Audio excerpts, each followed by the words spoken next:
Charleston, 1847. The night air trembles with the scent of rain and magnolia as thunder rolls across the low country. Inside the Harrington estate, candlelight flickers across shelves of untouched books and ledgers inked with lies. William Harrington stands before his father's library safe, a leather-bound journal in his hand, its pages heavy with secrets older than he is. Behind him, the clock ticks toward midnight. Across the room, his father, Ebenezer, watches with the stiffness of a man whose world is collapsing in silence. Somewhere beyond the garden wall, a figure waits, a young servant named Adam, once a shadow among the household, now bound to William by something neither of them fully understands. What began as trust has twisted into something darker, deeper. A brotherhood forbidden not by law, but by blood itself. By dawn, one man will be paralyzed, another vanished, and the name Harrington will become a ghost whispered through generations. History remembers only the estate that burned. It forgets the bond that ignited it. If stories of buried truths, loyalty, and sacrifice move you, stay with us till the end. This isn't just a mystery from the past. It's a reflection of the human soul, torn between duty and devotion. Like, share, and subscribe if you believe that even the darkest bonds can still reveal what it means to be human. Charleston breathed with quiet arrogance beneath a sky veined by thunderclouds, its streets gleaming after rain, its mansions standing proud like monuments to sins disguised as tradition, where men carried legacies heavier than their own names. At the edge of the Cooper River, the Harrington estate stretched across fields silvered by moonlight, its columns white as bone, its silence broken only by the rustle of magnolia leaves, whispering secrets the house had long buried beneath polished floors. Inside, the corridors smelled of oil and smoke, and the portraits of ancestors seemed to watch every movement, their painted eyes unblinking as William Harrington crossed the marble hall, with the weight of inherited expectation pressing against his spine. He was 23, returned from Harvard with a mind sharpened by ideas his father considered dangerous, carrying books no one read in Charleston, and questions no one dared speak beneath roofs that lived off the past. His father, Ebenezer Harrington, merchant-turned-planter, believed in order above all things, in obedience, in the sanctity of ownership, of land, of legacy, of the men who worked the fields beneath the Carolina sun. Yet beneath that rigid empire, something fragile had begun to stir. The arrival of a new servant named Adam, a young man whose quiet eyes mirrored a thoughtfulness rare among those born into chains. William first noticed him in the library, dusting shelves no one else touched, pausing too long over the spines of books written in languages he shouldn't have known, tracing words with reverent, almost trembling fingers. It unsettled William. That small act of thought in another man, that quiet defiance of silence. He didn't speak then, but something in him marked Adam as different, dangerous, necessary. Days lengthened into humid weeks. The plantation thrummed with cicadas and sweat, and William began to sense a tension not just between father and son, but between belief and conscience, loyalty and something unnamed pressing against both men. Ebenezer ruled the household through ledgers and decrees, his journal a confessional of control, while William drifted toward the library and the company of the servant who seemed to understand without words what restlessness meant. They spoke first over books. William found Adam reading by lamplight, a page of scripture open, his lips moving soundlessly. Instead of scolding him, William handed him another volume, one forbidden in this house. That exchange, small and reckless, forged a thread between them. Not friendship, not yet trust, but recognition. Two men living within walls built by another's will, each trapped by a different inheritance. Word of it reached Ebenezer's ears through whispers. He summoned William, his voice cold as silver, demanding to know why his son sought the company of those beneath him. William answered quietly, "Because they're the only ones who still listen." That reply earned silence, then punishment. His father restricted him from the library, from the fields, even from the stables. But William still found ways to see Adam. Small glances at dawn, quiet exchanges of notes left within books. In those fragments of contact grew a fragile alliance.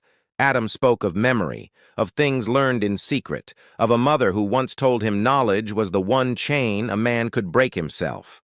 William listened, and something in him fractured, realizing his education, his privilege, his name were only another kind of bondage dressed in silk. They were two men bound differently by the same master. Storms rolled in from the coast. Each evening, thunder rattled the glass windows, and William could hear his father pacing the study, muttering into his brandy about weak sons and disobedient servants. The housekeeper noticed William's unease, but said nothing. The walls in that place had ears, and words once spoken could become weapons by morning. So silence became its own language, and William learned it well. He began keeping his own journal, mirroring his father's habit, but where Ebenezer wrote accounts of profit and yield, William wrote thoughts, doubts, the outline of a conscience awakening beneath layers of inherited obedience. One entry read, "He carries himself with dignity unlearned. I wonder what I might be had I been born beneath the same sky but without the same name." The ink blurred where his hand trembled. Adam continued his work in quiet precision, cleaning silver, mending books, repairing watches that no longer ticked.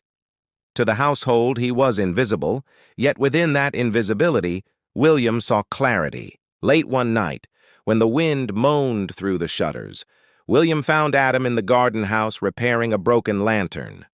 Their eyes met under the flicker of flame, and for a moment the world felt unchained. They spoke then not as master and servant, but as men. William asked what freedom meant to him. Adam answered, "The moment a man stops fearing the truth about himself." That truth, William realized, was more dangerous than any rebellion. It made him see his father not as tyrant alone, but as man consumed by his own secrets, fighting ghosts he'd buried in family ledgers. When Ebenezer fell ill briefly in May, William assumed management duties for the estate. In the ledgers, he noticed odd expenditures, ice deliveries beyond necessity, private shipments from Charleston marked confidential, pages torn from earlier records. Curiosity led him deeper. Beneath the stairwell, an old safe rusted shut behind a portrait of his late mother. He asked Adam to help him clean the area, pretending disinterest, yet both felt the weight of something hidden there. Weeks passed. The atmosphere thickened. Rumors of sale reached the quarters, that one of the house servants would be sent away. William confronted his father, who avoided his gaze, muttering only that some presences disturb the order of things. That night, William walked the garden paths until dawn. In his chest brewed fury and helplessness, and when he saw Adam tending the lamps, he said simply, "He means to send you away." Adam's silence held no fear, only resignation. "Every place I go, someone decides my worth. But perhaps here I have already learned what I came to learn." His eyes, steady, reflected the trembling lantern light. William felt something break, not emotion, but conviction. He resolved to find what truth his father feared. Each evening he returned to the library, studying the journals, tracing inconsistencies, until the puzzle began to form a shape. One June night, lightning split the magnolia trees. The house shook. Ebenezer's voice thundered through the halls, summoning his son, accusing him of theft, betrayal, and blasphemy.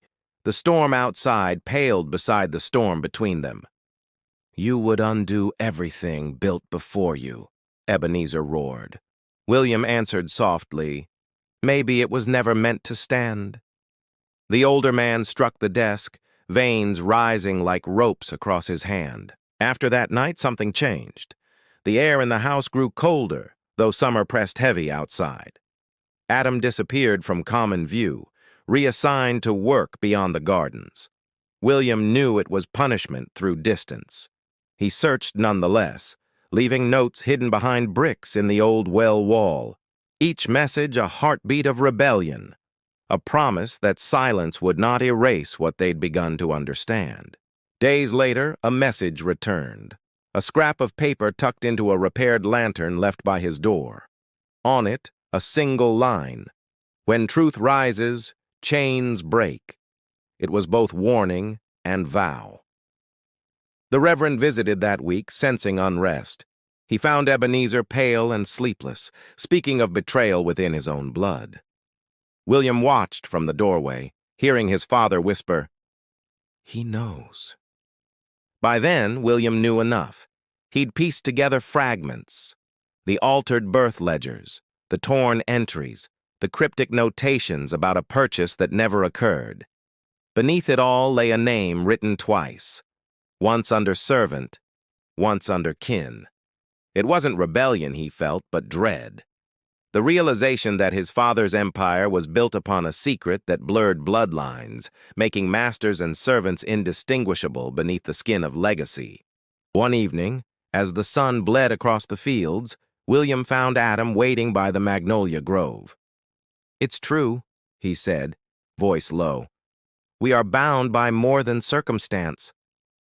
Adam nodded, as if he'd always known. From that night, the estate held its breath. The servants moved quieter, the air itself thick with prophecy. The son had learned what should never be spoken, and the father prepared for confrontation that would end them both. As July approached, thunder returned. In the distance, Charleston bells tolled like warnings. The Harrington house gleamed white under lightning, and within its walls, two men carried the weight of generations waiting to collapse. And somewhere in the dark, the servant's lantern burned steady, a small, unwavering light cutting through the storm's heart, as if to say that truth, once seen, cannot be unlearned, and freedom begins in silence unbroken. The morning after the storm broke over Charleston, sunlight spilled across the Harrington estate like judgment, gilding the magnolia leaves still trembling with rain. Every sound seemed amplified: the horses, the creak of shutters, the silence of consequence. William stood at his father's desk, studying ledgers smeared by water and time. The inked numbers stared back like accusations, each entry a piece of a puzzle that no one was meant to solve. Behind him, the portrait of Ebenezer's late wife watched, serene and ghostly. William's reflection trembled in the varnish, divided by a crack running through her painted smile, like truth splitting inheritance from pretense. Adam entered quietly, his steps soft on the marble floor. He carried a stack of cleaned correspondence, but his eyes betrayed sleeplessness. They had not spoken since the revelation beneath the magnolia grove. Neither man dared speak the truth aloud. The house itself seemed to forbid it. Yet the silence between them was not emptiness. It was heavy, waiting, as if history itself listened for what came next. William motioned to the desk, his voice calm but strained. "These ledgers," he said, "do they look altered to you?" Adam leaned in, scanning the pages, his finger halting at one name, erased, then rewritten. He recognized the handwriting. The same careful script used on inventory lists and birth records, a signature that tied master and servant together through deception inked years before either man had a choice. Ebenezer appeared at the doorway, his presence filling the room with cold authority. "Those are private," he said, his voice brittle as glass. William turned slowly, holding the ledger like evidence of a crime. "Private or buried?" William asked. "Because the difference depends on how long you think silence can survive." The words hung there, fragile and sharp, and the old man's face drained of color. Ebenezer dismissed Adam with a flick of his hand, but the servant didn't move. His loyalty now belonged elsewhere, not to command, but to conscience. The tension snapped like a string pulled too tight. When his father left, William closed the ledger carefully and whispered, He's hiding something greater than shame. Adam nodded. And you're the one meant to find it. Their eyes met, both aware of the cost. That night, the mansion seemed to hold its breath. Lamps burned low. Shadows crept along the corridors like witnesses. William returned to the study, his heart a drum of defiance beneath the hush. He opened the hidden safe at last. The lock gave way with a sigh, revealing a small leather-bound journal, edges darkened by smoke and time. Within it, a record of bloodlines, property, and names crossed through in haste. Among them was Adam's. Next to it, a note. Transfer deferred. Retain until personal instruction. William traced the line with his thumb, realizing his father had written those words not as command, but as confession. He understood now why Adam was never meant to leave, why his presence unsettled the household, because his existence bridged a truth Ebenezer could never face. The servant carried the family's buried blood in his veins. William closed the journal and sat in the dark. The plantation beyond the windows shimmered under moonlight, but to him it looked hollow, a monument built on ghosts. He whispered to himself, "Legacy built on lies is nothing but inheritance of guilt." By morning, news spread that Ebenezer had taken to his bed with illness.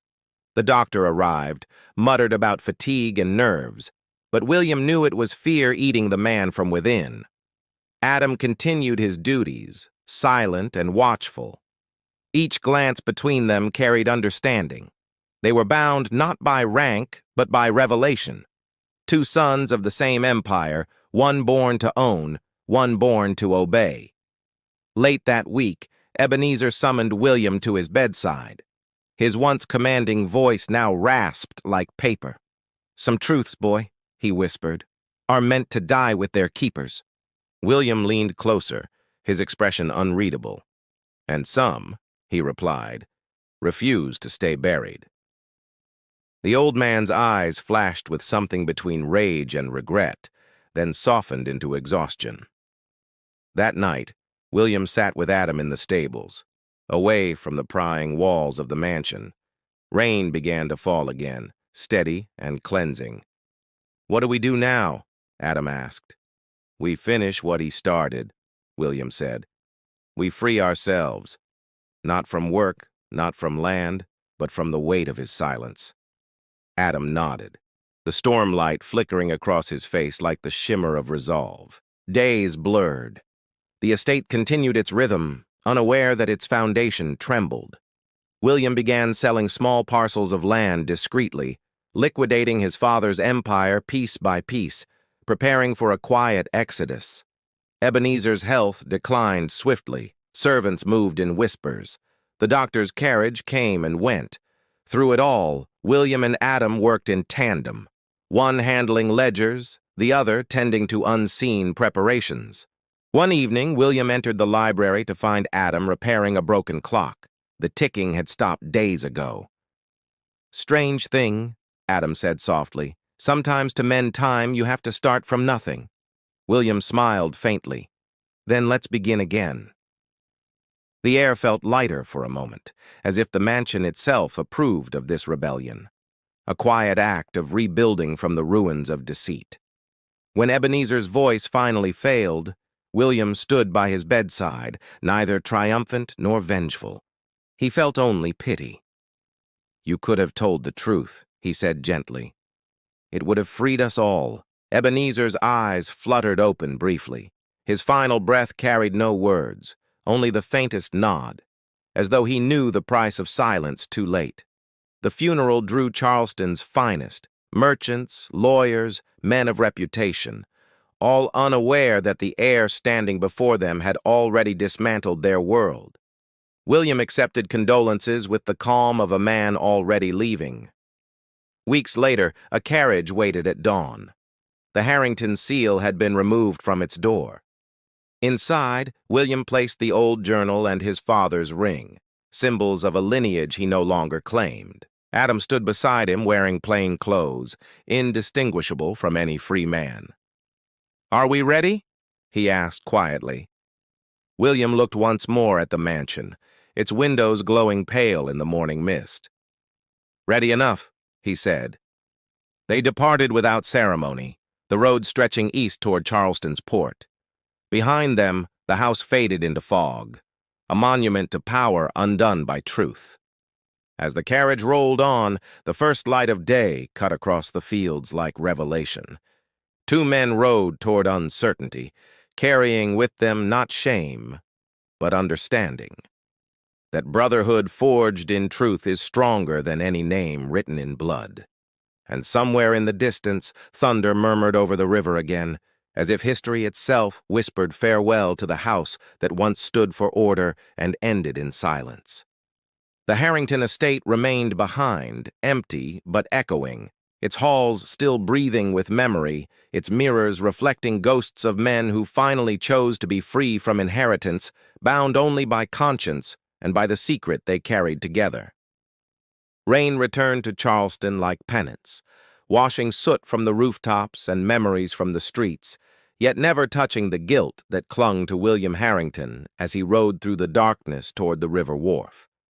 The carriage wheels hissed across wet cobblestones, each turn echoing the heartbeat of decision.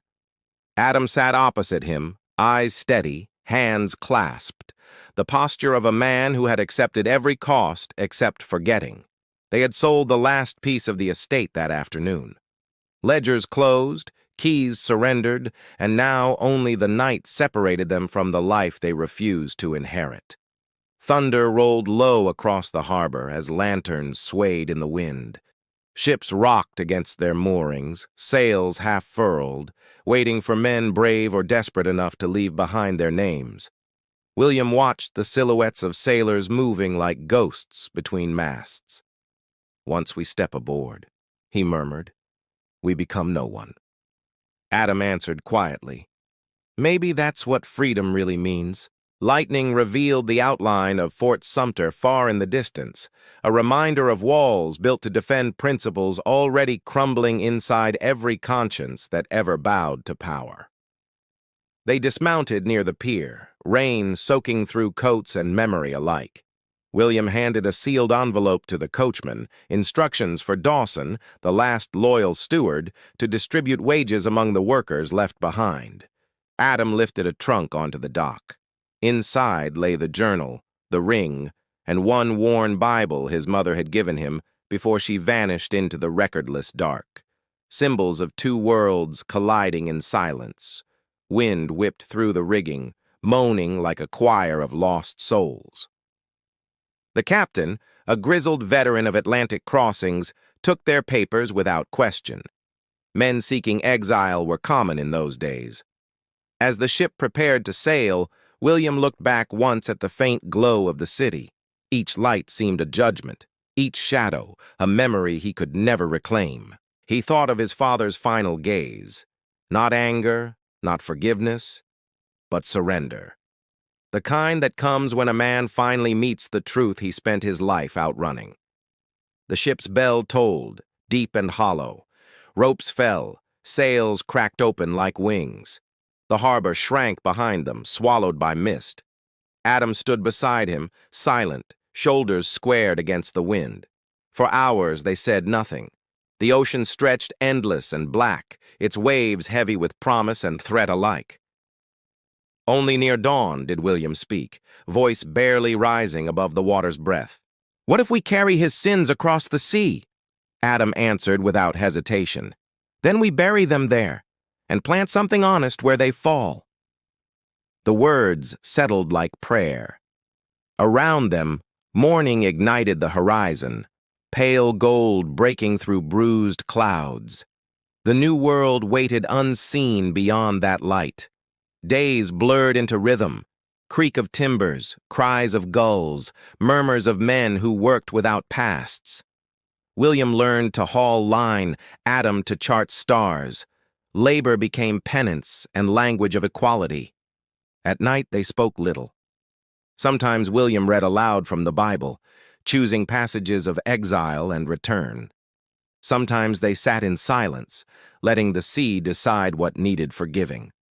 Weeks later, Land appeared, the cliffs of Europe faint and gray. The captain wished them fortune, unaware that both carried identities worth far more than coin and infinitely heavier. Disembarking felt like stepping out of a dream. Streets of Liverpool smelled of coal and salt. No one knew the name Harrington, and for the first time that anonymity felt like breath. They traveled inland, through fog and countryside, until reaching a quiet inn where firelight painted the walls in amber tones. There, William opened the journal one last time. He tore out the final pages, those written by Ebenezer, and fed them to the flames. The ink curled, blackened, vanished. "That's the end of him," he whispered.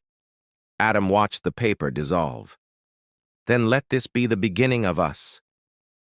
He did not mean blood or name, only purpose. Two men determined to live by truth rather than inheritance. They journeyed south toward the continent, carrying few possessions and fewer illusions. Each town erased a piece of Charleston from their souls, until only memory remained to remind them why they had left. In Switzerland's mountains, they found stillness. Snow fell like absolution over the lake. William rented a small house, modest and forgotten by history. There they built a life measured in quiet honesty. Neighbors knew them as travelers from America who asked for little and gave respect freely. The local children called them the Brothers with the Lantern, for each evening they lit a lamp at the water's edge. Years passed. The lamp remained, a symbol against darkness. Whenever storms swept the valley, that light guided fishermen home, a silent redemption for a name once associated with chains. William aged into solitude, his hands still stained by ink and salt. Adam tended the garden, his back strong but eyes reflective, carrying stories he would never tell aloud. One winter night, frost crept across the windows like memory returning. William lay awake, hearing the wind echo through the chimney as if Charleston itself called his name across the sea. He rose, took the journal, now empty of confession, and wrote a single line. "We are free not by forgetting, but by choosing what to remember." Then he closed it forever. Adam found him at dawn, asleep beside the hearth, the fire low but steady. He said nothing, only placed a hand on William's shoulder and whispered, "Rest. The truth has finally kept its promise." Snow continued to fall outside, blanketing the world in quiet forgiveness. The house, the garden, the lantern, all stood unchanged, yet everything felt redeemed through the silence they had earned. Years later, villagers still told of two strangers who once lived by the lake, men who never spoke of their past, yet whose light never failed, no matter how fierce the storm became. They called that light the Harrington Lantern, unaware it was not a symbol of exile, but of reconciliation, a flame born from truth between men who chose integrity over legacy. And when the last ember dimmed, history did not mourn. It simply paused, as though relieved that at least once, two souls had broken the pattern and found peace beyond the reach of inheritance. The snow around the lake lay untouched, white as bone, silent as a confession unspoken. Adam stepped out onto the porch, breath trailing into the frozen morning, feeling the world hold its quiet. William's house, built of wood and stone, carried the weight of years in its beams. The lantern still hung by the window, its glass fogged but intact, its wick waiting for fire again. He had kept their routine unchanged. Every morning, lantern first, then lake walk, then coffee brewing on the iron stove. Ritual gave structure to memory, and memory gave meaning to exile. The valley stretched wide beneath the low sun, pine trees wrapped in frost. No Charleston bells here, no cotton fields, no ledgers whispering names, only wind moving through branches like scripture without words. Inside, the journal lay on the table, edges frayed from William's restless hands. Adam traced a fingerprint on the cover and felt the quiet pulse of everything they'd built away from history. William was gone now, laid to rest under the oak tree by the water. Adam had buried him himself with hands that did not shake, not out of strength, but out of purpose. Years had turned their exile into belonging. No one asked where they came from. No one knew the name Harrington. They were simply men who lit a lantern when storms came. Adam walked to the shore. The lake's surface mirrored the sky, a perfect stillness broken only by a single drifting feather. He thought of ships, of ropes, of thunder, but felt no pull backward. The world they'd fled was dust now. The plantation burned during the war, the name erased from ledgers that once seemed eternal. He whispered into the wind, "It ended there. It began here." Snowflakes fell slowly, as if unwilling to disturb the moment. He crouched by the water's edge and touched the surface, feeling the cold bite like truth, sharp but clean. Every exile holds a reckoning. For William, it had come years ago, on the night they sailed into the storm and didn't turn back. For Adam, it came now, in the silence of survival. He returned to the porch, lit the lantern, and hung it back in its place. The flame flickered alive, steady and golden, a heartbeat against the gray winter sky. In the early years, they'd lit it for ships on the lake. Later, they lit it for themselves, a small rebellion against a world that once decided their worth without asking their names. Now the lantern burned for no one but memory, and that was enough. Legacy didn't have to be inherited.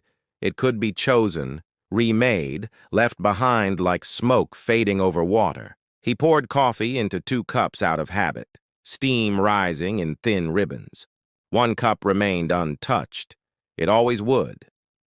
William's chair still faced the window, watching the lake without needing eyes. Adam sat opposite and opened the journal to a blank page. The final entry he would write would not be about Charleston or secrets, but about the quiet that followed truth. The pen scratched softly. "We left behind the weight. What remains is light.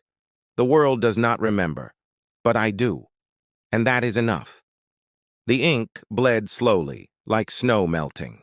He closed the book and leaned back, listening to the house breathe. The wind outside brushed the walls like an old friend, not a reminder of what they'd escaped, but of what they'd built. The villagers often spoke of them as brothers. They never corrected it. Blood wasn't what made them family. It was the decision to stand together when history wanted them to kneel separately.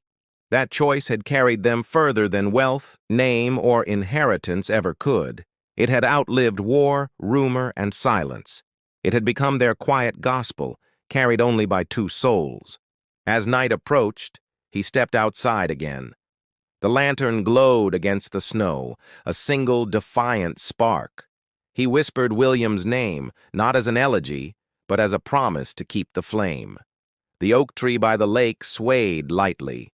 Beneath it lay the man who taught him that legacy isn't owned. It's unmade, remade, reshaped by those brave enough to walk away from lies. Adam knelt by the roots, pressing a hand to the frozen ground. "We did it," he said softly. "We carried the truth further than they carried their name." A single gust rippled across the lake, lifting snow from the branches, swirling it like ashes. But there was no grief in it, only the quiet dignity of something finally complete. Years had not dulled his resolve. He had lived long enough to understand that freedom doesn't roar. It hums low in the chest, like steady flame in a lantern that refuses to die. He returned to the house and set the journal beside the untouched cup. He did not need to read the old pages anymore. Their story was carved into the air he breathed. Winter gave way to thaw. The lake broke open, reflecting the green edge of spring. Visitors passed through the valley sometimes, curious about the light that burned every night without fail. Adam greeted them with calm eyes, gave no names, offered no stories. Some truths belonged not to history, but to those who lived them and had the courage to let them end. One evening, When the air softened with spring, he lit the lantern and felt his hands steady, though they had grown thin with age. The flame answered him like an old companion. He whispered, "We're still here," though he knew the world had forgotten. That forgetting was mercy. Names die, but choices remain. Their choice had been freedom, quiet, and complete. The next morning, the lantern was still burning. The journal lay open to the last line. Adam's chair was empty, but the warmth of the room lingered like someone had just stepped outside. Villagers found him by the oak, his hand resting on the earth, the same place he had buried William. They said he looked like a man at peace, not lost, but returned. They buried him beside the tree. No headstone, no inscription. Only the lantern remained, its light burning through the night, refusing to bend to wind or time. Decades passed. Wars came and went. Nations changed. But the people of the valley kept the lantern lit, not knowing the full story, only sensing its weight. Scholars would search for the Harrington name, trace old ledgers, find nothing but ash. History had erased their chains, but left the light untouched. That light became legend. Two men who fled across an ocean to escape a legacy of power and built their own meaning in silence. On certain winter nights, when fog drapes the valley and snow folds against the window panes, travelers swear they see two figures by the shore, standing shoulder to shoulder, facing the horizon. No one speaks their names. They do not need to be remembered to matter. The lantern burns not for glory, but for truth chosen over blood. And in that quiet valley, long after their bones return to soil, their legacy endures. Not as history written in books, but as light that refuses to die. The oak tree still stands, its roots holding their story beneath the frost. The lantern sways gently above the lake, whispering through its flame that some legacies are strongest when they end. And so the world moved on. Empires fell, names faded, but their silence became freedom. Their bond became legend. Their exile became home.